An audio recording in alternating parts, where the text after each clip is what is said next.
의 말씀입니다. 신약 성경 사도행전 5장 25절로 32절의 말씀입니다. 사도행전 5장 25절로 32절의 말씀입니다. 사도행전 5장 25절로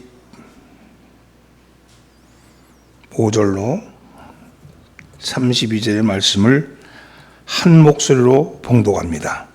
사람이 와서 아뢰되 보소서, 옥에 가두었던 사람들이 성전에 서서 백성을 가르치더이다 하니, 성전 맡은 자가 부하들과 같이 가서 그들을 잡아왔으나 강제로 못함은 백성들이 돌로 칠까 두려워함이더라. 그들을 끌어다가 공회 앞에 세우니 대제사장이 물어 이르되, 우리가 이 사람으로 사람을 가르치지 말라고 언금하였으되 너희가 너희 가르침을 예루살렘에 가득하게 하니 이 사람의 피를 우리에게로 돌리고자 함이로다. 베드로와 사도들이 대답하여 이르되, 사람보다 하나님께 순종하는 것이 마땅하니라. 너희가 나무에 달아 죽인 예수를 우리 조상의 하나님이 살리시고 이스라엘에게 회개함과 죄사함을 주시려고 그를 오른손으로 높이사 임금과 구주로 삼으셨느니라. 우리는 이 일의 증인이요 하나님이 자기에게 순종하는 사람들에게 주신 성령도 그러하니라 하더라. 아멘. 할렐루야. 오늘도 예배에 참여하신 우리 천국 순례자 여러분들을 주의 이름으로 환영합니다. 옆에 있는 사람 인사 나누시죠. 은혜 받읍시다. 앞뒤로 인사하면서 잘 나오셨습니다. 예수님이 부활하신 후에 제자들의 삶의 모습이 바뀌었습니다. 소극적으로 예수님을 따라다니던 모습에서 주님이 승천하신 후에는 적극적으로 예수 그리스도를 알리기 시작합니다. 숨어 다니던 베드로, 계집종 앞에서도 주님을 모른다고 3번씩이나 부인했던 겁쟁이 베드로가 성전에 서서 주 예수를 믿으라, 누구든지 주의 이름을 부르는 자는 구원을 얻으리라, 이렇게 소리를 지릅니다. 갈릴리 바닷가에서 비린내 나는 물고기나 잡던 어부들이 성경을 해석하고, 너희가 십자가에 못 박아 죽인 이 예수를 하나님이 주와 그리스도 되게 하셨느니라고 그렇게 가르치기 시작합니다. 날마다 날 때부터 일어설 수 없던 지체장애인을 일으켜 세우고는 예수로 말미암아 난 믿음이 너희 모든 사람 앞에서 이와 같이 완전하게 낫게 하였다, 이렇게 선언을 합니다. 아니, 이게 어떻게 가능한 일이었을까요? 어떻게 정규적인 납비학교도 다니지 못하던, 물고기나 잡던, 그래서 죄인이라고 비난받던 사람들이 몇 달까지, 아니 며칠까지만 해도 겁쟁이요 작은 일에도 흥분하여 다투었던, 그랬던 이들이 어떻게 담대하게, 어떻게 이렇게 당당한 모습이 될 수 있었을까요? 어떻게 이렇게 능력의 모습으로 변한 것일까요? 어떻게 사람이 이렇게 돌변할 수 있었을까요? 그것은 주의 성령이 임하셨기 때문입니다. 주님께서 보내시겠다고 약속하셨던 보혜사, 헬퍼, 그 성령님이 임하셨기 때문입니다. 보이지 않는 하나님이 보이는 하나님으로 오셨다가 우리의 죄를 담당하시고 십자가에서 못 박아 돌아가시는 대속의 구역 사역을 마치신 후에 부활하시고 그리고 승천하신 후에는 보이지 않는 하나님이 성령님으로, 성신으로 우리 몸을 성전 삼으시고 오신 겁니다. 그래서 이들이 변화된 거죠. 이런 거 있잖아요. 사람이 변하는 게 쉽지 않잖아요. 근데 어떻게 저렇게 변할 수 있을까? 제가 시골에서 목회할 때 보니까 초등학교도 안 나오고 한글도 더듬더듬 읽는 그런 노권사님이 기도하실 때는 달라져요. 쓰는 용어가 다르고요. 그 기도의 구성이 다릅니다. 신학대학 교수도 따라가지 못할 정도의 그런 말씀들, 그런 성구들을 청산유수같이 이렇게 하시는 기도의 모습을 보면서 어떻게 저게 가능할까? 그렇게 생각했는데 알고 보니까 그때는 성령님이 오셔서 하시는 거예요. 성령님이 지혜를 주셔서 하시는 거죠. 세상 살 때는 그저 문맹 같고 그저 멍텅구리 같고 그저 사람들한테는 답답해 보이는데 성령님이 오시면 그것이 가능해지는 겁니다. 사랑하는 성도는 기독교는요, 예수 그리스도의 종교인 동시에 성신의 종교입니다. 예수는 그리스도입니다. 예수는 나의 구세주이십니다. 예수의 십자가는 내 죄를 대속하기 위한 대속의 그런 값입니다. 죄값입니다. 이렇게 마음으로 믿고 입으로 고백하면 그러면 바로 그 사람에게 성령이 오시고 그분이 인정을 받는 거예요. 우리가 제가 그 사람입니다. 출석을 부를 때 접니다. 이렇게 얘기할 때 그 사람인 것 같이 내가 예수가 나의 그리스도입니다. 예수가 나의 죄를 위해서 십자가에 못 박히셨습니다. 십자가는 나의 죄값입니다. 이렇게 고백하는 순간 그때 나는 마음으로 믿고 입으로 고백하는 그 순간 나는 의가 이루어졌다는 거예요. 나는 하나님의 자녀가 되었다는 겁니다. 이걸 어떻게 설명할 수 있을까요? 이걸 뭐라고 얘기할 수 있을까요? 이거는요, 무슨 보증서를 준다든지 무슨 증거가 나타나는 것도 아닙니다. 입으로 고백하는 순간 내가 그의 하나님의 자녀가 되는 겁니다. 그래서 여러분, 성령이 오시는 것은요, 그것은 고백하는 사람에게 오시는 영입니다. 고백하는 사람에게 임하는 겁니다. 성령님이 오시는 것은 성령의 임재, 성령의 체험을 얘기하는데 그 체험이라는 건 우리는 늘 무슨 어디 가서 찜질방에 가서 체험하듯이 그런 뭔가가 이렇게 몸에 나타나야지 된다고 생각하는데 그게 아니에요. 이름을 부를 때 그 이름에 대답하는 것과 같이 내가 고백하는 순간 성령님이 내 속에서 역사하시고 나를 하나님의 자녀로 삼으신다는 거예요. 여러분, 그것을 믿으시기 바랍니다.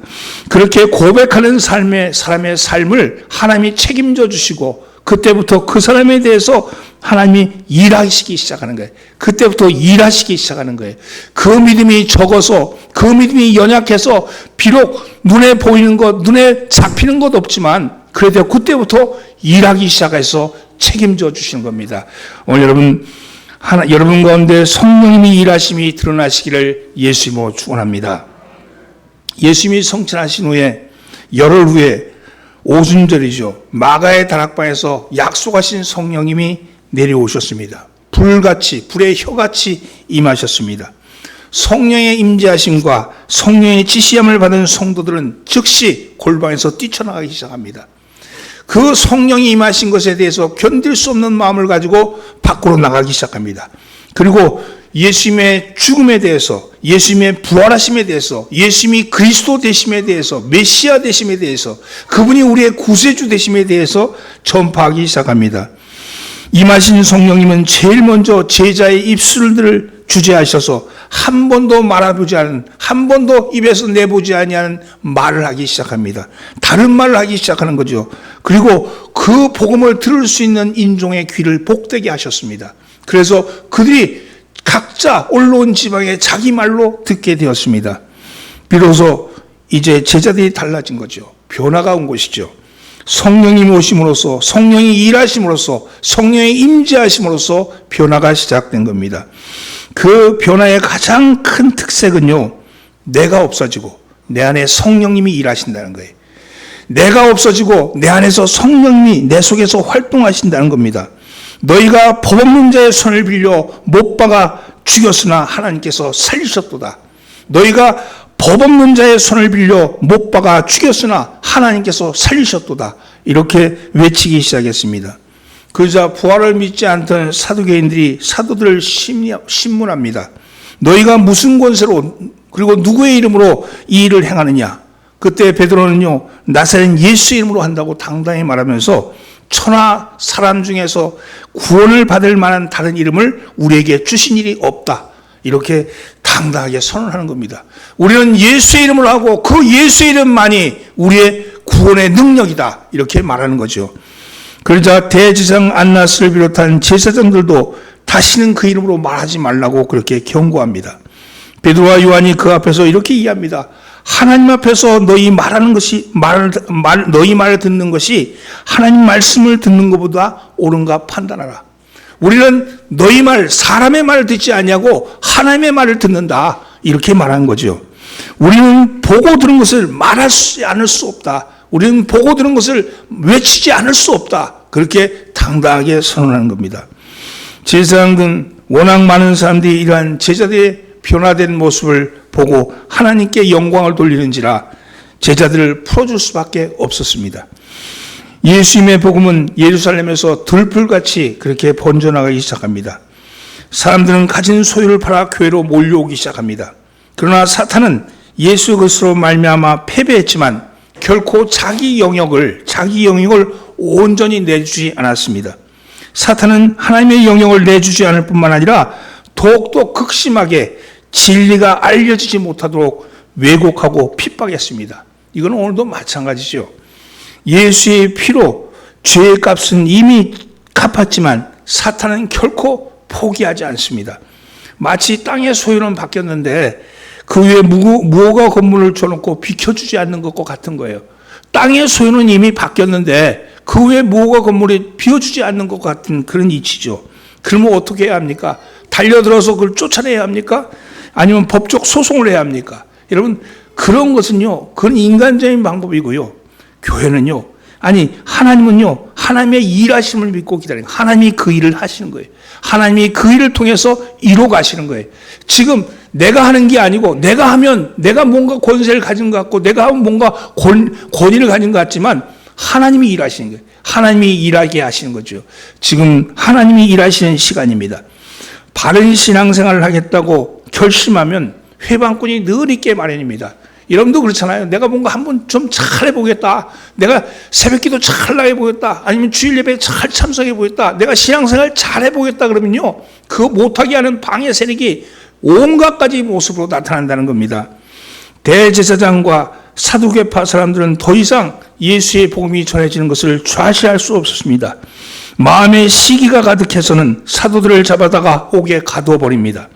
그러나 결코 사두개인들의 방해가 성사되지 못하지요. 그날 밤 주의 사자가 옥문을 열어서 사도들을 풀어줘 버립니다.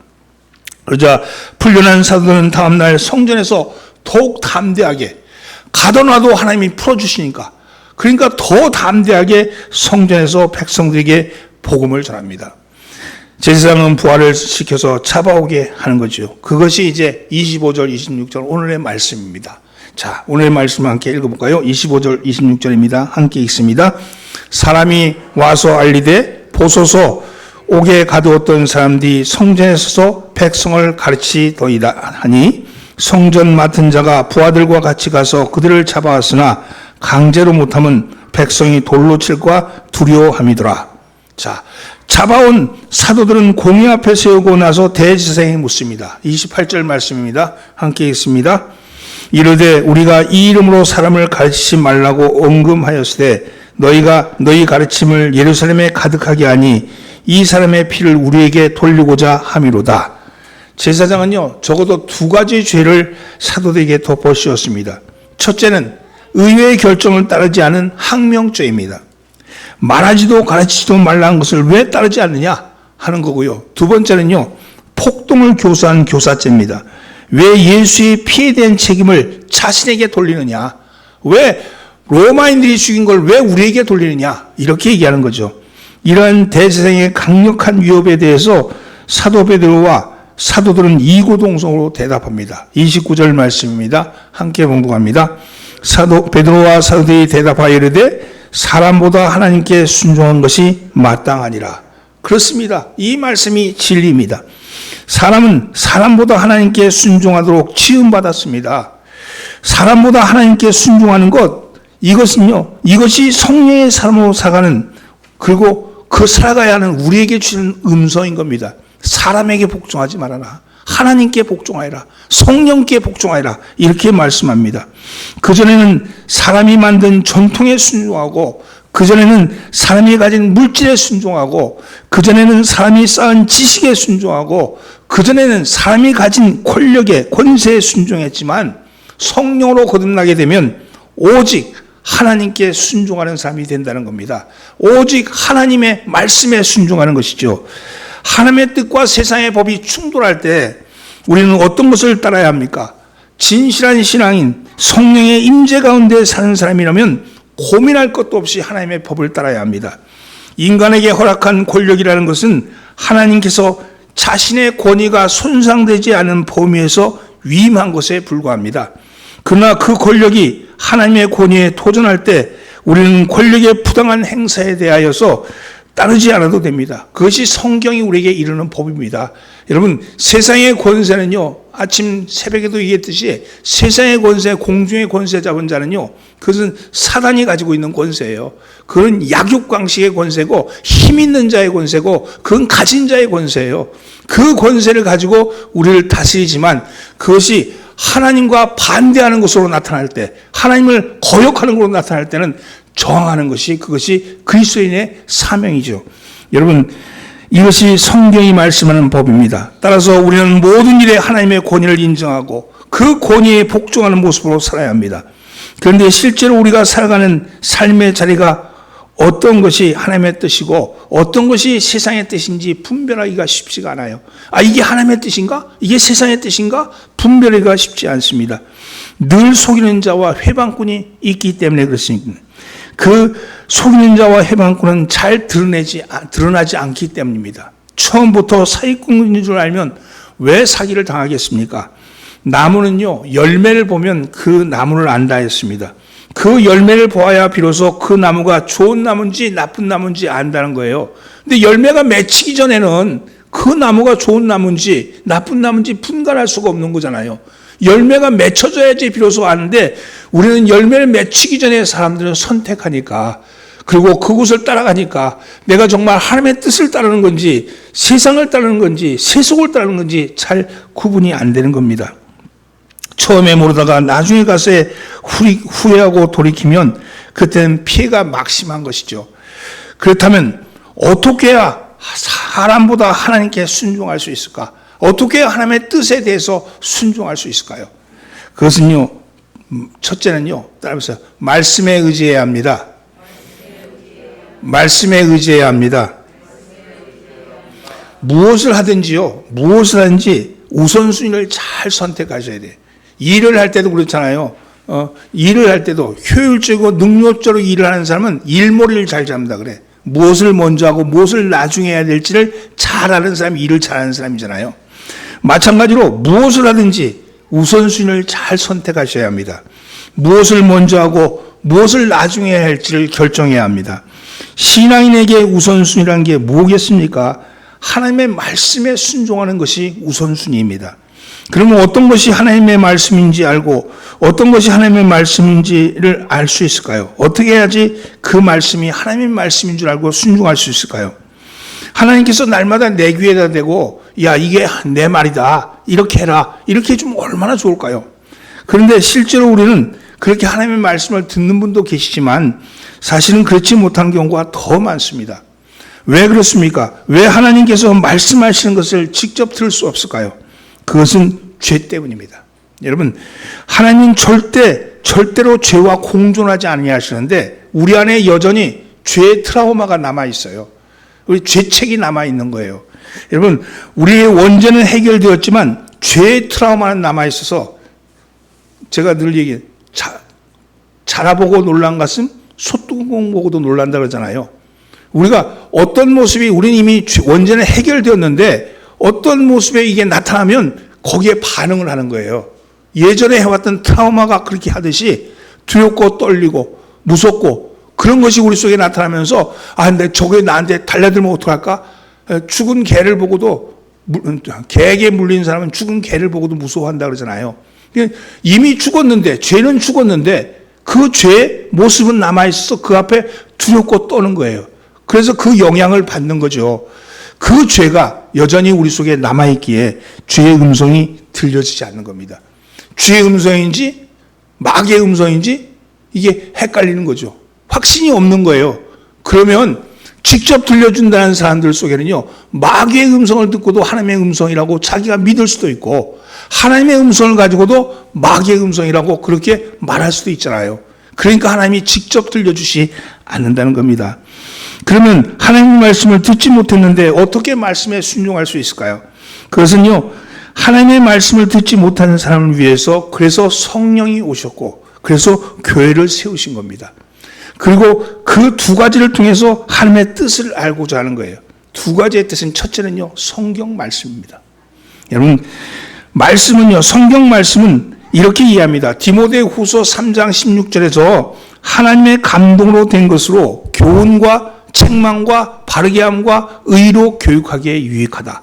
그러니까 이 말씀은 성경 말씀을 주셨는데 이것은 성령의 하나님의 감동으로 된 것입니다. 근데 이걸 어디에다 맡겼냐? 교회에 맡긴 거예요. 그 교회를 통해서 말씀이 해석되어지고 말씀이 살아있는 거죠. 여기 이 말씀대로 하면 교훈과 책망과 바르게 함과 의로 교육하기에 그래서 유익하다 그랬습니다. 다른 하나는요, 말씀을 전하는 주의 종을 세우는 겁니다. 여러분, 그래서 시편 119편 38절에는 주를 경외하게 하는 주의 말씀을 주의 종에게 세우소서. 주를 경외하게 하는 주의 말씀을 주의 종에게 세우소서. 주의 종을 세우시는 거예요. 선자를 세우고, 예전에 예언자를 세우셨고, 선자를 세우셨고, 예언자를 세우셨고, 지금 교육을 하는 목회자를 세우신 거예요. 그를 통해서 하나님의 말씀을 해석하게 하는 거예요. 지금 이 시대에 맞는 말씀으로 해석하게 하는 거죠. 그래서 바울이 디모데를 향해서 너는 진리의 말씀을 옳게 분별하며 부끄러울 것이 없는 일꾼으로 인정된 자로 자신을 하나님 앞에 드리기를 힘쓰라. 주의 종의 자세가 바로 이러한 거죠. 진리의 말씀을 옳게 분별하며 부끄러울 것이 없는 일꾼으로 인정된 자로, 그래서 자신을 하나님 앞에 드리는 자, 이런 자를 세우신다고 말합니다. 하나님은 어떤 것이 진리인지 알지 못하도록 짝퉁이 팡치고 거짓과 우리의 영혼을 혼미하게 하는 영들이 횡행하는 이 세상에서 주의 말씀, 성경 말씀과 주의 종의 말씀을 통해 깨달으라고 말씀합니다. 날마다 말씀을 묵상하는 거예요. 말씀을 묵상하면서 그 말씀 가운데서 주님이 나에게 하시는 말씀으로 나를 흔드는 말씀이 있잖아요. 레마의 말씀이 있잖아요. 그날 그 시간 그 말씀을 묵상할 때 동일하게 똑같은 말씀을 묵상한다 할지라도 다 똑같지 않아요. 다 다르게 나타나고 다 다르게 응답됩니다. 그건 누가 도우시냐? 헬퍼, 보혜사이신 성령님이 도우셔서 말씀을 깨닫게 하시는 거예요. 또 이렇게 공동으로 이렇게 교회 안에서 주의 종을 세우셔서 오늘도 제가 설교할 때 이 말씀을 통해서 여러분에게 선포드렸는데, 듣는 여러분 청중들이 동일한 말씀을 이 시간 듣고 있지만 마음으로 느껴지고 행해야 될 것은 서로 다 다르다는 겁니다. 이것은요, 성령님이 역사하신 것이죠. 주의 종이 하는 말을 자기의 기분에 따라서 판단한다면, 그리고 주의 종이 종 스스로가 자기 기분에 따라서 자기 마음에 따라 말씀을 한다면 하나님이 판단하시는 거예요. 하나님이 판단해. 비록 주의 종의 말이 여러분 다르게 여러분에게 나간다 할지라도 듣는 여러분들에게는요, 성령의 음성으로 들리기를 예수님으로 축원합니다. 종의 말이 성경과 유해된다면, 주의 종의 이익을 위한 말씀이라면, 성경 말씀에 비추지 않는다면 따르지 않아도 됩니다. 여러분, 따르지 않아도 돼요. 주의 엉터리 같은 주의 종의 말이 그것이 마치 하나님 말씀 같이 그렇게 말한다면 따르지 않아도 됩니다. 주의 종의 말이 성경에 맞고 교회의 유익에 맞는다면, 내가 싫다면 그것은 주의 종의 말씀이 찌르는 칼이 돼서 내 영혼에 상처를 입게 됩니다. 그렇죠? 주의 말씀만 내가 안 틀렸어. 그러면 그 말씀은요, 찌르는 칼이 돼서 그 영혼에 상처가 난다는 거예요. 그래서 신앙에 침체가 오고 믿음의 생활이 힘들어지는 경우가 생깁니다. 어떤 권사님이 옛날에 제가, 목사님이 늘 왜 제 말씀만 하세요? 이래. 목사님 왜 꼭 나만 그렇게 찔러서 딱 찍어가지고 그렇게 말씀하세요? 왜 꼭 나한테만 그렇게 말씀하시냐고. 그래서 내가 한 번도 그런 생각을 해본 적이 없는데, 그 말씀을 듣는 그 권사님은 내가 표적 설교를 하는데, 표적 설교. 무슨 내가 뭐 스나이퍼입니까? 표적하게? 그러니까 여러분, 그건 아닌데도 불구하고 그것은 뭐냐면요, 말씀이 찌르는 거잖아요. 말씀이 찌르는 거잖아요. 그것은 그 말씀을 찌를 때 상처가 나죠. 그 상처가요, 골무면 부정적인 쪽으로 나가지만 그 상처를 성령님 앞에 나가 치유하기를 기도하면 그 상처는 오히려 그의 영혼에, 그의 신앙에 큰 덕이 되고 신앙의 발전이 일어날 줄 믿습니다. 여러분 성령님의 자비하심을 구하십시오. 무슨 일이든지 억지로 되는 일은 없습니다. 도우심을 구하십시오. 성령님 도와주세요. 저에게 순종의 영을 부어주세요. 저에게 순종의 영을 부어주셔서 주님 분별할 수 있는 지혜를 주세요. 제가 가는 길에 주님, 그 가는 길에 주님 주께서 나를 분별할 수 있게 하시고 지혜 있게 해달라고 그렇게 기도하시기를 바랍니다.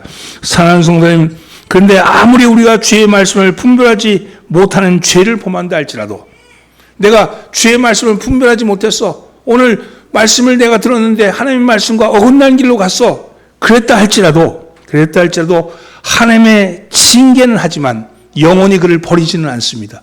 아니, 아이가, 내 자녀가 뭔가 잘못됐다고 해서 때리긴 하지만, 때렸다고 해서 그 아이를 죽입니까? 그런 일은 없잖아요. 버립니까? 그런 일도 없습니다. 하나님께서는요, 영원히 우리를 택하신 영, 우리가 비록 잘못된다 할지라도 그를 데리고 가시고 어떻게 하든지 세우시는 분이 우리 하나님이시라는 겁니다. 왜? 그를 위해서 십자가에 못 박히셨으니까. 그것 때문에 주님께서 고통을 당하셨으니까. 오늘 우리의 욕심이, 우리의 자아가 주의 음성을 듣지 않고 죄와 연합하고 자기의 의와 연합한다 할지라도 우리가 우리의 죄와 허물을 회개하고 돌아가면 주님은 우리를 다시 살리실 것이며 우리에게 다시 힘을 줄 믿습니다. 그것이 우리 주님이 십자가에 못 박히신 이유이기 때문입니다. 30절, 31절 말씀 함께 봉독합니다. 너희가 나무에 달아 죽인 예수를 우리 조상의 하나님이 살리시고 이스라엘에게 회개함과 제사함을 주시려고 그의 오른손으로 높이사 임금과 구주로 삼으셨느니라. 그렇습니다. 사람보다 하나님께 순종하게 되기 위해서는 우선순위를 잘 판단하셔야 합니다. 오늘 여러분 성경 말씀과 주의 종의 말씀을 통해서 우선순위를 택하시고 이번 주간도 내가 무엇이 나의 삶의 우선순위인가 각자 여러분 묵상하시면서 여러분의 길을 가시기 바랍니다. 그 우선순위가 다 다를지라도 그에게 맞는 모습으로 성령님이 도우시고 그의 가는 길을 인도할 줄 믿습니다. 오늘 여러분 우선순위를 잘 잡아가시는 여러분 되기를 주의로 축원합니다. 옆에 있는 사람 인사하시죠. 우선순위를 잘 정합시다. 어떻게 해야 그럼 주의 하나님의 말씀 순종할 수 있을까? 순종하라 그러는데 어떻게 순종할 수 있을까? 그것은요, 둘째로 성령의 증인이 되셔야 합니다. 따라서 성령의 증인이 되어야 합니다. 오늘 베드로와 사도들도 오늘 본문 말씀에서 바로 그 말씀을 하고 있는 거예요. 32절 말씀 함께 봉독합니다. 우리는 이 일의 증인이요 하나님이 자기에게 순종하는 사람들에게 주신 성령도 그러하니라 하더라. 여러분, 우리는 이 일의 증이다. 이 일이 무엇입니까? 바로 앞절에 나온 30절과 31절 말씀이죠. 너희가 나무에서 메어다 죽인 예수를 우리 조상 하나님이 살리시고 이스라엘에게 회개함과 죄사함을 주시려고 그의 오른손을 높이사 임금과 구주로 삼으셨느니라. 이 일에 대해서 우리가 증인이다. 이렇게 말합니다. 간단하게 5가지 내용이 담겨 있습니다. 30절과 31절 안에요. 첫째는요, 너희가 예수를 나무에 매달려 죽였다. 둘째는요, 그런데 우리 조상 하나님, 곧 너희가 믿고 나도 믿는 그 하나님이 살리셨다. 셋째는 왜 살리셨냐? 우리에게 회개함과 죄사함을 주시려고 살리셨다. 네 번째는 그 증거로 그를 오른손으로 높이셨다. 오른손은 뭘 얘기하냐면 능력을 상징합니다. 그래서 그에게 능력을 주셨다. 그리고 5번째는 그 능력을 예수님을 임금과 구주로 삼으셨다. 이렇게 이해합니다. 그리고 이 일에 대해서 우리가 바로 증인이다. 이 5가지의 모습에서 우리가 증인이라고 말하는 겁니다. 여기서 증인이란 무엇입니까? 법률적 용어는요, 보고 듣고 한 내용을 증거하는 사람이라는 뜻입니다. 따라서 우리는 예수님에 관한 본 내용, 예수님의 탄생과 십자가와 죽음과 부활과 승천, 이것을 보았고 그것을 들었고 그것을 증거하는 사람이다. 이렇게 말하는 거죠. 그런데 이러한 것은 우리가 임의로 증언하는 것이 아니고 바로 하나님께서는 순종한 사람에게 오신 성신, 성령, 성신 그분도 증인이시라고 그렇게 말씀하는 겁니다. 그리스도인은요, 성삼위 하나님에 대한 믿음을 가지셔야 돼요. 성삼위 하나님, 그 가운데 어느 한 분도 약화될 수 없고 어떤 한 분도 여러분 놓칠 수가 없는 분입니다. 때때로 우리는 성령님을 무슨 능력이나 힘이나 이런 걸로 격화되는 경우가 있죠. 그래서 제가 최근에 제가 기도할 때 옛날에는 이렇게 안 했는데 왜 성령님이 이렇게 약화가 됐을까 고민해 보니까 신학적으로 보면 성신을 성령이라고 부르는 순간 약화된 것 같아요. 옛날엔 성부, 성자, 성신 이렇게 얘기했을 때는 좀 이렇게 권위가 있었는데 성령 그러니까 뭔가 이게 기운 같은 느낌을 들은 것 같아요. 근데 그분은 그런 게 아니거든요. 인격체시거든요. 여러분, 보이지 않는 하나님? 보이지 않는 하나님이죠. 하나님은 안 보이시잖아요. 창조주 하나님은 안 보이시는 하나님이에요. 그건 본체적 영광이에요. 그 안 보이시는 하나님이 보이는 하나님을 오셨어요. 보이는 하나님. 이 보이는 하나님은 발산적 영광이에요. 그러니까 본체적 영광은 본래 씨라면 발산적 영광은 그건 줄기예요. 그리고 성령 하나님은 다시 보이지 않는 하나님으로 우리 가운데 오신 거예요. 예? 하늘에 계셨던 그분, 하늘은 보이지 않는 곳이잖아요. 하늘에 계셨던 그분이 우리 속에 오신 거예요. 하나님과 성령님은 보이지 않는 하나님과 같이 똑같이 보이지 않지만 하나님은 하늘에 계시고 보이지 않는 곳에 계시고 성령님은 우리 가운데 계신 거예요. 이래서 이 세 분이 한 분인데 보이지 않는 하나님이 보이는 하나님으로 오셨고 보이는 하나님이 또 보이지 않는 하나님으로 우리 가운데 와 계신 거예요. 그래서 그 성령님은 근데 와 계신 그분은 그냥 본체적 영광을 아까 본체적 건 씨라 그랬죠. 씨 했던 것이 그게 뿌리요 씨라면 예수 그리스도는 발산적 영광인데 드러난 거거든요. 우리 가운데 보여지게 된 거죠. 그리고 성령님은 효과적 영광이라 그래요. 열매를 맺는 겁니다.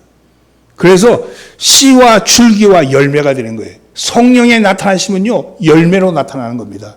그래서 성령에 9가지 열매가 나오는 거예요. 그 9가지 열매는 본체적 영광, 원래 하나님이 가지고 계셨던 본체적 영광이에요. 그것이 우리 속에 나타난 거, 우리 삶 속에서 9가지 열매로 나타나는데 그게 바로 효과적 영광, 효과적 영광이라고 그렇게 말하는 겁니다. 이게 영광은 같은 영광인데 기능이 틀린 거죠. 그러나 그 근본은 하나님이시란 거예요. 성령 하나님이 우리 속에 와 계시는데 성령 하나님은요, 그분은 우리 속에서 일을 이루시는 분이에요. 하나님께서 성부 하나님이 하나님 나라와 인류의 구속 계획에 대해서 계획을 세우셨다면 성자 예수님은 그것을 성취하셨고 그리고 성령 하나님은 그 성취하신 하나님의 계획을 이제 드러내게 하시는 거예요.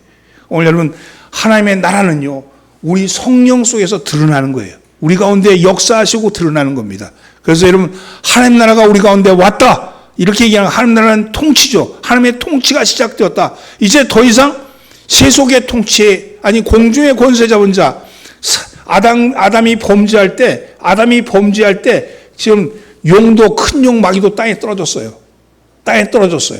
아담이 범죄하는 순간 하나님의 영광이 떠나버렸은 거예요. 하나님의 영광이 떠나니까 눈에 보이지 않는 하나님의 영광이 떠나버린 거예요. 눈에 보이는 것만 가지고 판단하게 된 겁니다. 하나님이 눈에 보이는 것만 판단했는데 그 판단하는 것이 땅에 떨어졌죠. 그래서 눈에 보이는 것만 판단하니까 나 그런 거예요. 내가 보고 내가 느끼니까.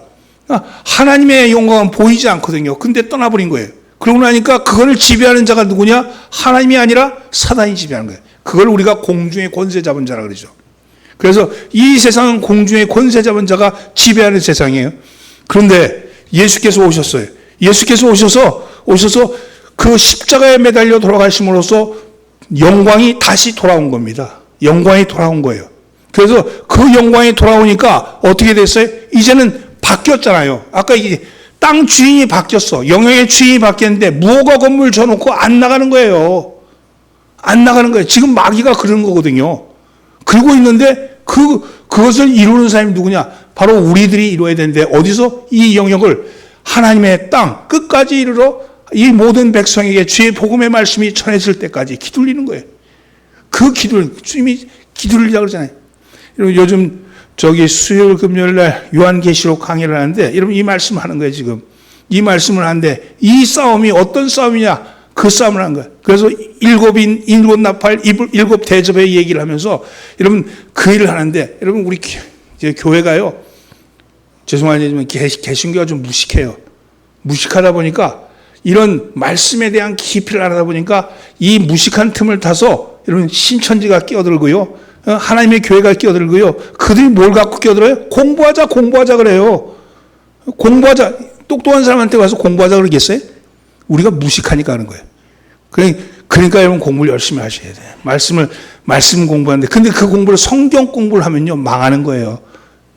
여러분, 성경 공부, 제자 교육, 뭐 이런 거 만든 거 있잖아요. 이게 전부 다, 여러분, 다른 지식만 가득 채운 거예요. 영적인 지식이 아닌 생활의 지식만 가득 채워서 그래요. 오늘 여러분, 이런 말씀은요, 정말 말씀 안에서 어떻게 성령님이 역사하시는가를 여러분 보셔야지 깨달을 수 있습니다. 성령의 사역이 중요하죠. 성령이 아니고서는 증거 사역이 이루어질 수 없습니다. 예수님이 3년 동안 제자들과 함께 3년 반 동안 제자들에게 먹고 마시면서 가르쳤죠. 결과가 뭡니까? 한 놈은 배반하고 10명은 도망가고, 그죠? 한 명만 십자가 밑에 내려갔어요. 그게 요한이에요. 여러분, 그 아이가 제일 어린 친구예요. 여자들만 우르르 몰려 있었어요. 나머지는 다, 그들도 다 주님이 끝났다 이렇게 생각했어요. 왜 그렇습니까? 여러분, 주님이 이 땅에 3년 반을 가르쳤는데 무식하게 만들어놨습니다. 그거 아니에요. 주님이 오시면요, 주님이 오신 3년 반의 공생의 기간은 무엇을 의미하느냐? 그건 예수께서 십자가 지시고 우리를 구원하신 후에 우리가 구원 백성으로 살아갈 우리가 살아가는 모범을 보여주신 거예요. 모범의 말씀과 행동을 보여주신 거예요. 그러니까 제자들은 아직까지 구원을 못 받았기 때문에, 예수께서 십자가 지시고 구속사역 안 했기 때문에 그들은 그거를 주님의 모습을 직접 보고도 직접 듣고도 못 알아채는 거예요. 왜? 그것은 구속사역이 끝난 후에야 비로소 우리가 보고 따라가야 될 모범이니까. 근데 어떤 사람은요, 예수님의 사역과 예수님의 말씀을 듣고 그대로 하면 예수님처럼 될 줄 아는데 천만의 말씀이 그거 아니에요. 구원받지 아니하면 그 말씀은 상식에 불과하고 그 말씀은 지식에 불과한 겁니다. 여러분, 구원받은 사람에게 그 말씀이 하나님 나라를 이루는 말씀이고 그 말씀이 실천적인 말씀이라는 거죠. 이런 말씀 속에서 여러분, 우리가 성령님이 그 일을 도우시는 거예요. 성령님이 우리가 그것이 무슨 뜻인지를 깨닫게 하시고 우리를 도우신다는 겁니다. 왜냐하면 증거 사역이 있을 때 우리를 통해서 일하시는 분이다. 오늘 성령이 일하십니다. 하나님이 우리가 열심히 일한다고 해서 하나님 일이 되는 게 아니고 성령님이 우리를 일하게 하시고 그분이 일하는 걸 우리가 보고 증언하는 거예요. 아니, 증인이 가서 뭘 일을 저지르면 증인이 아니요. 응? 그거 한 행위자지. 증인은요, 행위를 보고 그것을 듣고 그것을 말하는 거예요. 오늘 우리는 하나님이 하시는 일을 보고 듣고 말하는 거예요. 왜냐하면 그분이 내게 일을 하셨습니다. 그분이 우리 가운데 일하셨습니다. 이거를 말하는 거죠. 우리는. 오늘 사랑하는 성도는 우리는 증인 되시기를 예수님을 축원합니다. 그러기 위해서는 성령님이 일하게 하심을 좀 믿으셔야 합니다. 성령님이 인격자라고 그러셨어요. 인격자. 인격이라는 게 뭐야? 인격이라는 게 뭐냐? 말하고 들을 수 있는 것이 인격입니다. 인격이라는 건요, 말이 통하는 사이가 인격적 관계예요. 하나님과 나 사이는 인격적 관계라는 거예요. 나만 혼자 매 떠들고 그분은 한 말씀 없으시고 인격적이지 않죠. 내가 말씀드릴 때 그분이 그 말을 듣고 행하실 때 그게 인격적 관계예요. 오늘 주님 해 주시옵소서 그렇게 얘기하는 기도가 있고, 저로 하여금 하게 하여 주옵소서 그런 기도가 있잖아요. 해 주시옵소서는 성령님이 하시는 거고, 하게 해 주십시오 그건 내가 하는 거 아니겠어요? 내가 하게 해달라고 그랬으면 내가 해야 되는 거죠. 지가 하겠다 그러는 거 일 안 해. 그럼요, 그건 그건 인격적이지 않죠. 오늘 사랑하는 성도는 여러분의 기도 속에서 기도한 대로 말하시고, 기도한 대로 일하시고, 기도한 대로 사시기를 예수님으로 축원합니다. 그러면 성령님이 여러분들 속에서 일하는 것을 보게 될 줄 믿습니다. 오늘도 여러분 그런 믿음으로 여러분의 신앙을 세우시기를 주의 이름으로 축원합니다. 말씀을 정리합니다. 사랑하는 성도 여러분, 지금 이 순간에도 성령님은 우리를 만지시고 계십니다. 지금 이 순간도 성령님은 우리 가운데 일하고 계십니다. 그 영역을 인정하고 찬양해야 합니다. 그럴 때 성령님은 우리를 통해서 역사하시고 우리를 통해서 일하시는 것이죠. 여러분, 우리는 그 성령의 일하심에 대해서 민감하게 살피고 증언하셔야 합니다. 그것이 바로 사람보다 하나님께 순종하는 일입니다. 그럴 때 하나님의 나라, 하나님의 통치가 확장되어 나가는 것이죠. 사랑하는 성도는 오늘 여러분의 모든 영역, 특별히 은밀한 영역까지도 하나님 앞에 맡기시기를 예수님으로 축원합니다. 옆에 인사하면서 우리는 증인 됩시다. 자, 말씀을 정리합니다. 오늘 우리에게 주시는 말씀은 사람보다 하나님께 순종하라, 이 말씀입니다. 어떻게 그럴 수 있습니까? 말씀을 우선순위를 찾아서 말씀에 순종해야 합니다. 말씀의 우선순위를 찾으라. 두 번째, 어떻게 순종합니까? 성령의 일하게 하심을 인정하고 그분의 일하심의 증인이 되어라. 이렇게 할 때 우리가 사람보다는 하나님께 순종하는 사람이 되는 줄 믿습니다. 이 한 주간 여러분 하나님이 나를 정말 사랑하시는구나. 나를 통해서 일하기를 원하시는구나. 나를 통해서 일하시기를 원하시는구나. 그리고 내가 하나님의 말씀, 하나님의 일하심의 증인 되기를 원하시는구나 하는 것을 느끼시면서 민감하게 여러분 하나님의 일하심을 살피시는 한 주간 되기를 예수님으로 축원합니다. 축원합니다. 기도합니다. 살아 역사하시며 우리 가운데 일하시는 아버지 하나님, 오늘 성령님 저희 가운데 오셔서 우리가 무엇을 해야 될지, 어떻게 해야 될지 우선순위를 정해주시고 그 일을 따를 수 있는 지혜와 능력을 더하여 주옵소서. 성령의 일하심을 인정하고 그 일에 증인될 수 있게 하여 주옵소서. 죄의 트라우마에 걸려서 하나님, 우리가 담대함을 잊어버리고 두렵고 떨리는 저희를 긍휼히 계시고 저에게 힘과 능력을 더하셔서 하나님이여 트라우마를 이기고 담대하게 용기를 가지고 주의 말씀을 전하는 자 되게 하여 주옵소서. 우리를 구원하신 예수님의 이름으로 기도합니다. 아멘. 찬송 292장 찬송하면서 하나님께 봉헌합니다.